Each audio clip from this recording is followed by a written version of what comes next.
మంచినీళ్ళు లేవు, అన్నం లేదు.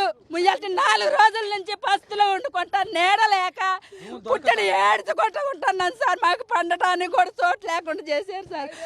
5 రోజుల నుంచి అన్యాయం అయిపోయినా కానీ కనీసానికి ఇంతవరకు ఎవరైనా వచ్చి మమ్మల్ని మందలు ఇచ్చిన వాళ్ళు లేరు సార్. మాకు ఒక అసలు మంచినీళ్ళు ఇచ్చిన వాళ్ళు లేరు సార్. ఎందుకు సార్ ఈ మంత్రులు ఎవరిని ఉద్ధరిస్తారు సార్? ఉన్నోళ్ళ కోసమే కానీ పేదోడి కోసం కాదు సార్. ఇల్లు ఉన్నోడికి ఎలా రక్షణ సార్ మంత్రులు? కాదు సార్, మమ్మల్ని ఇంత అన్యాయమా సార్? పేదోళ్ళని చూసి చేసేది. ఈ రోజు మొత్తం శ్మశానం చేశారు సార్ మమ్మల్ని. మా పరిస్థితి ఏంది సార్? ఏ పార్టీ మాకు, ఏ ప్రభుత్వం మాకు న్యాయం చేయలేదు సార్. ఎక్కడన్నా చూపించినా వెళ్ళే వాళ్ళం కాదు సార్. ఇది శ్మశానం చేసి వదిలిపెట్టారు. ఇవాళ పేద ప్రజలు ఏ రోడ్డును పడాలి సార్? రేయనక పగలనక గుట్టు భయంతో ఎవరు వచ్చి ఎప్పుడు కొడతారో తెలియదు, ఎవరు వచ్చి ఎప్పుడు తంతారో తెలియదు, ఏం చేసిపోతారో తెలియదు. అలాంటి భయానికైనా దోమలకి, ఈగలకు, పాములకు, తేళ్లకు, రాళ్ళకి మోకాళ్ళు బలగొట్టుకొని ఆ దోమలు కరిచి రక్తం లేక రక్తాలు ఎక్కించుకొని నానా ఇబ్బందులు పడుకుంటూ ఉంటుంటే కూడా ఇక్కడ ఉండనీయకుండా నీడ లేకుండా హాస్పిటల్లో పని చేసుకుంటా ఆ డబ్బులు కూడా పెట్టుకొని ఇక్కడ చేస్తే మొత్తం ముక్కలుగా ఇరుకొట్టేశారు సార్. మాకు ఏమి లేదు, అసలు దిక్కు దేశ లేదు. నాన్న లేడు, అమ్మ లేదు, భర్త కూడా వదిలేసి వెళ్ళిపోయాడు. ఎవరు లేరు సార్. నా పిల్లలు పోషించుకోవాలి, నేను ఒకదాన్ని ఇంత కష్టపడుతున్నా. కానీ మాకు ఏదో ఒక దయ చూపిస్తారని వచ్చిన వాళ్ళకల్లా దండం పెడుతూనే ఉన్నాం, కనబడ్డ రాయికల్లా దండం పెట్టినట్టు పెడుతూనే ఉన్నాం. ఎవరు దగా చేసినా, ఎవరు కుట్ర చేసినా మనం అంతా భగవంతుడికి పుట్టిస్తే పుట్టిన వాళ్ళం. వాళ్ళంతా అందరు రాతలు రాస్తే మీరు మా రాతలు రాయండి సార్. మీకు ఆ శక్తి ఉంది. భగవంతుడి తర్వాత మిమ్మల్ని నమ్ముకున్నాం.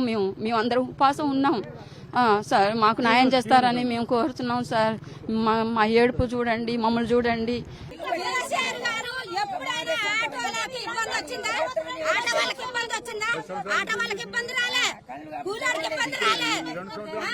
ఎవరినైనా కూడా కేసీఆర్ గారు మాకు ఏమి ఇబ్బంది పెట్టలే.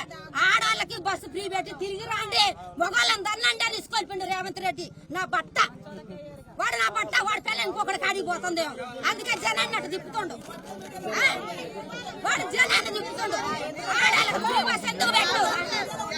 ఆడాలకు ఫ్రీ బస్ ఎందుకు పెట్టు? ఏ కారణంగా పెట్టు? ఎవరిని ఆశ్రయించడానికి ఫ్రీ బస్ పెట్టు?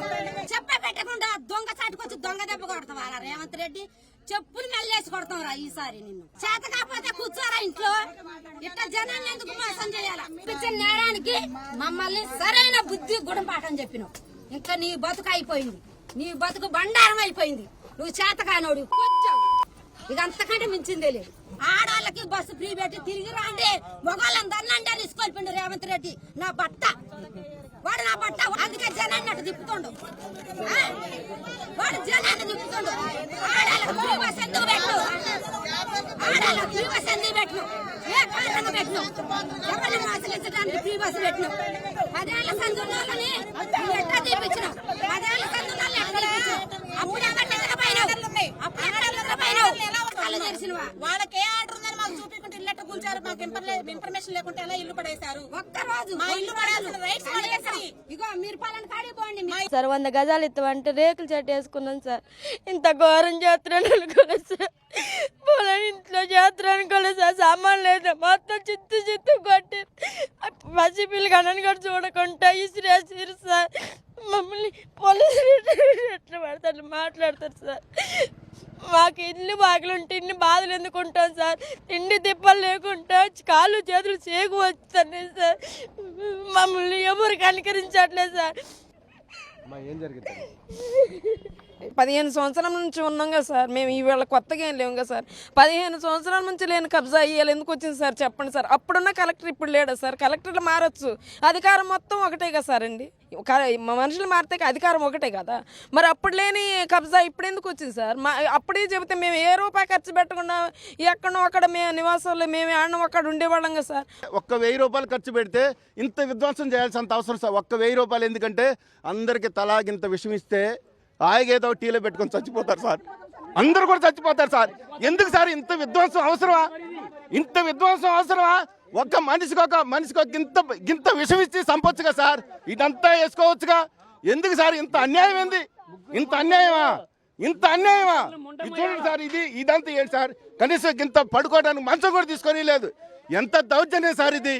ఒక్కొక్కళ్ళు అన్యాయం అయిపోతున్నారు సార్. పిల్లలు జల్లలు అందరూ ఒకళ్ళు కాదు సార్. ఇంకా మనిషికే ఇంత విషం ఇచ్చి ఈ బిల్డింగ్ లో మీరు ఉంచుకుంటే బా, ఈ ఆస్తిలో మీరు ఉంచుకుంటే బా, ఎవరిని బతికేయడం కోసం చేస్తున్నారు సార్ ప్రజలు. అది కూడా రంజాన్ నెలలో ఒక్క పొద్దులు ఉన్నాం, ఎండ ఇవన్నీ కూలగొట్టి మేము తన్నులు తిని మేము ఫైట్ చేసి లాభం ఏంది సార్? మళ్ళీ ఓట్లకన్నా వస్తారు. దానికన్నా అద్మానం సార్. మీకైతే 100 గజాల్లో 200 గజాల్లో బాత్రూమ్ ఉండాలి, అన్ని ఫామ్ హౌస్లు ఉండాలి. ఫైట్లు చేస్తున్నారు, రౌడీలు పంపిస్తున్నారు, గుండాలను పంపిస్తున్నారు. ఇది ఎక్కడ దాకా న్యాయం? ఈ ప్రభుత్వానికి ఎక్కడ దాకా న్యాయం సార్? ఇది మంచిదేనా?